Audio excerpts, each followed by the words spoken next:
धू धू कर जल रहे गांव के गांव, आसमान को छूती आग की भीषण लपटें, दहाड़े मारकर रोते विलखते सिसकते कड़ाहते लोग। ब्रिटिश हुकूमत के गोरे पलटन गरीबों की झोपड़ियों तक को आग के हवाले किए जा रहे थे। कहीं कीट पतंगों की भांति निरीह लोगों को बेरहमी से हाथियों घोड़ों से कुचला जा रहा था, तो कहीं बड़े बड़े मकान ध्वस्त किए जा रहे थे। चारों ओर चित्कार ही चित्कार, तबाही ही तबाही का खौफनाक मंजर।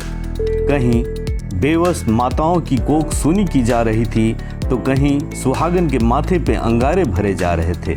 कहीं बहनों से राखी बंधवाने वाले हाथ काटे जा रहे थे। नमस्कार, आप देख रहे हैं बहुरंगी बयार। गुलदस्ता बनाना आसान है मगर, गुलदस्ता बनाना आसान है मगर, जिसने गुलशिता बनाया उसकी मेहनत भी देखो। आज हमारा हिंदुस्तान आज़ाद है। हम उन्मुक्त गगन के पंछी अपने संवैधानिक दायरे में हर ख्वाहिशें हासिल करने को आज़ाद हैं। लेकिन हम भूल जाते हैं कि 200 वर्षों की गुलामी की जंजीर तोड़कर, अपना तन मन धन न्यौछावर कर हमें सुकून की जिंदगी देने वाले भारत माँ के सच्चे सपूत कैसे थे। कितनी यातनाएं झेली होंगी, कितने दर्द सहे होंगे जब उन्होंने अपने प्राणों की आहुति दी होगी। आज हम उनकी सौगात में मिले गुलशन से गुलदस्ता सजाने में मशगूल हैं। किसे फुर्सत है उन्हें याद करने की। यूं तो भारत के कोने कोने से कई सपूतों ने अंग्रेजों से टक्कर लिए और अपने प्राणों की आहुति दी।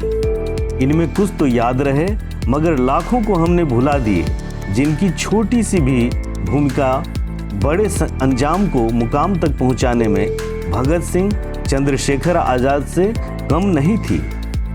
चलिए आज हम बात करते हैं गुमनामी के अंधेरे में चमकते चंद ऐसे सितारों की, जिन्होंने मातृभूमि को गुलामी की बेड़ी से निजात दिलाने में अपना सर्वस्व दांव पर लगा दिया।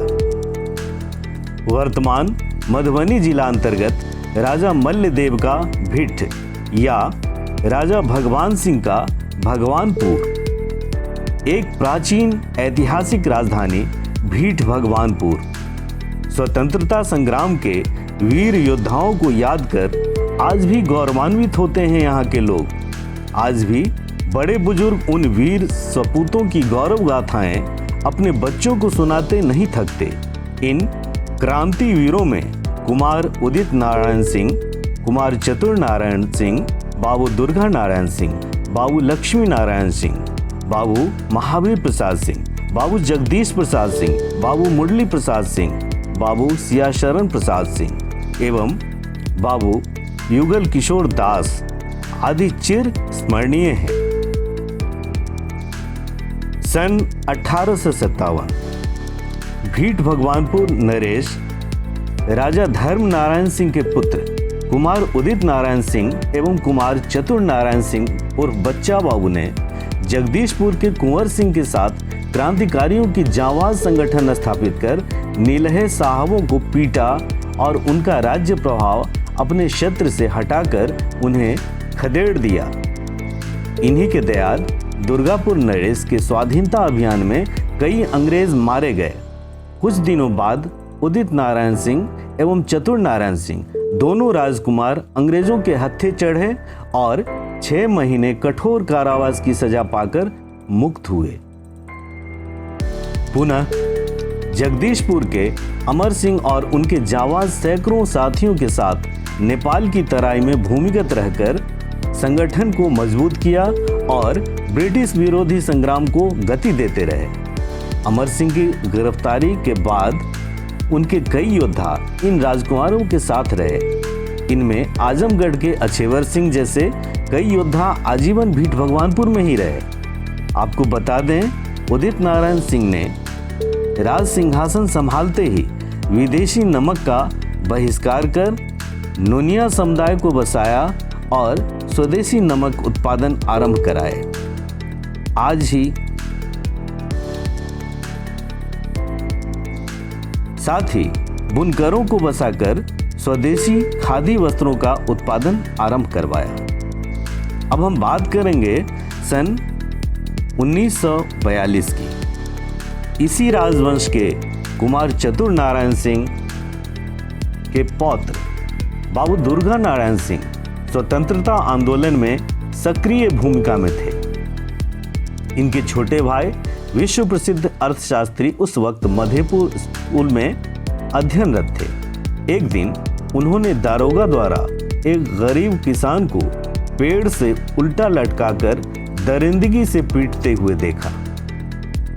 इस रोंगटे खड़े कर देने वाले दृश्य से ये बिह्वल व विचलित हो उठे। क्रोधाग्नि धधक उठी। इन्होंने इसकी सूचना अपने बड़े भाई बाबू दुर्गा नारायण सिंह को दी। सूचना मिलते ही दुर्गा बाबू के अंदर की ज्वालामुखी उबलने लगी। उन्होंने गांव के क्रांतिवीरों महावीर बाबू, जगदीश बाबू, मुरली बाबू, सियाशरण बाबू, युगल किशोर बाबू आदि हजारों लोगों को लेकर मधेपुर की ओर दौड़ पड़े। इस बीच लक्ष्मी बाबू ने भी सैकड़ों छात्रों को इकट्ठा कर लिए थे। लोगों में ब्रिटिश हुकूमत के प्रति नफरत और आज़ादी का जज्बा था। दुर्गा बाबू के नेतृत्व में लोगों ने मधेपुर थाने पर कब्जा कर लिया और उसे आग के हवाले कर दिया। अंग्रेजों का पिट्ठू थाने का दारोगा पुलिस कर्मियों के साथ फरार हो गया। 2 दिनों पश्चात झंझारपुर स्टेशन पर गोरे पलटनों की बड़ी फौज उतरी। खबर पाकर भगवानपुर और आसपास के हजारों लोग उसे खदेड़ने निकल पड़े, किंतु रास्ते में ही कैथनिया, लखनौर आदि गांवों को जलाए जाने की जानकारी मिलते ही सभी अपने अपने जान माल की सुरक्षा में घर लौट गए। एक बार बिखरे लोग तुरंत संगठित न हो सके। गोरे पलटनों ने दुर्गा बाबू, महावीर बाबू, जगदीश बाबू, मुरली बाबू, युगल बाबू आदि सभी चिन्हित क्रांतिवीरों के घरों को ध्वस्त कर दिए। आपको बता दें, इस घटना के बाद इनमें से कई जेल गए और भयानक यातनाएं झेली। जेल से मुक्त होकर इन्होंने दुर्गा बाबू के नेतृत्व में नेपाल के कोइलारी एवं मधुबन में 2 वर्षों तक निर्वासित जीवन व्यतीत किए। यहाँ बिहार के पूर्व मुख्यमंत्री स्वर्गीय कर्पूरी ठाकुर, सिनवारा के गंगा प्रसाद सिंह आदि कई दिग्गज स्वतंत्रता सेनानियों के साथ मिलकर इन लोगों ने आज़ादी के मशाल को जलाए रखा और ब्रिटिश हुकूमत को खदेड़ने की घटनाओं को अंजाम देते रहे। दुर्गा बाबू ने मधुबन, नेपाल की अपनी काफ़ी जमीन बेचकर आज़ादी के दीवानों की मदद की। काश हम ब्रिटिश हुकूमत द्वारा इन आज़ादी के दीवानों पर ढाए गए जुल्म सितम को महसूस कर पाते, उनके स्वर्णिम भारत के राम राज्य की अभिलाषा को समझ पाते, अनेकता में एकता के मूल मंत्र को समझकर बहुरंगी फूलों के बाग भारत को सजाकर संवारकर पुनः विश्व गुरु बनाने में समर्पित हो जाते, तो उन क्रांतिवीरों के लहू से सिंचित इस गुलशन में बहार आ जाती, उनके सपने साकार हो जाते और यही होती भारत माँ के उन सच्चे सपूतों के प्रति सच्ची श्रद्धांजलि। यह वीडियो अच्छी लगी हो तो इसे लाइक और शेयर करें, चैनल को सब्सक्राइब करें, घंटी को जरूर दबाएं, साथ ही अपने बहुमूल्य विचारों से अवगत कराएं। स्वतंत्रता दिवस की हार्दिक शुभकामनाओं के साथ धन्यवाद। जय हिंद, वंदे मातरम।